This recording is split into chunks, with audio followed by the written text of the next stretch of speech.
আসসালামু আলাইকুম রহমতুল্লাহ বরকাতু। নতুন আরেকটা কাজ নিয়ে আসলে উইন্ডো এসির কাজ খুব একটা করি না, কারণ উইন্ডো এসি নামাইতে উঠাইতে খুবই কষ্ট।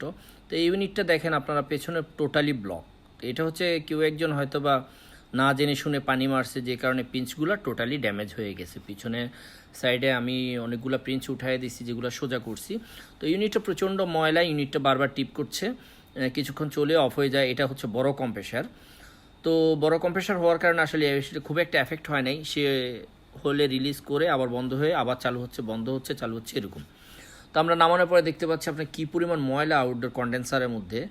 কন্ডেন্সার সাইডটা একেবারে ব্লক হয়ে আছে, এবং সাইডগুলোর মধ্যে দেখেন অনেক দিন এটা এসিটা সার্ভিস করা হয় নাই, যে কারণে প্রচুর নোংরা হয়ে আছে। তো এই এসিটাকে আমরা নামানোর পরে এসিটা পুরোপুরি আপনার কাভারগুলো খুলে ফেলছি আমরা।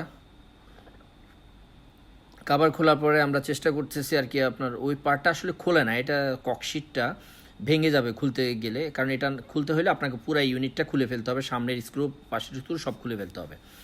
তো আমরা সেটা নামানোর পরে দেখাচ্ছি আপনার কী অবস্থা। পরবর্তীতে এটাকে সামনের সাইড, আপনার ইভাপোরেটর সাইডের অবস্থা দেখেন। তো এগুলো দোনো সাইডে সামনেও কী পরিমাণ নোংরা আছে। তো এটা আমরা সার্ভিস করব।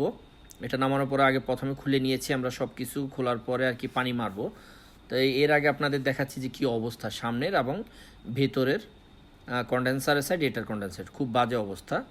তো এটা আমাদের ভিতরের সাইডও দেখাচ্ছি আপনাদের, যে ব্লুয়ারের সাইডে কী পরিমাণ নোংরা আছে, ব্লুয়ার একদম ঘষে অবস্থায়। তো আমরা ইউনিটটাকে সার্ভিস করার জন্য আপনার নিয়ে আসছে এবং সার্ভিস করছি। পরবর্তীতে নোংরাগুলো, এই যে সামনের পার্টগুলো দেখেন এখন কত পরিষ্কার হয়ে গেছে। এটা পানি মারানোটা দেখা হয়নি আপনাদের। তো এটা পানি মারার পরে এটাকে পরবর্তীতে আমরা ক্লোজ করব এখন।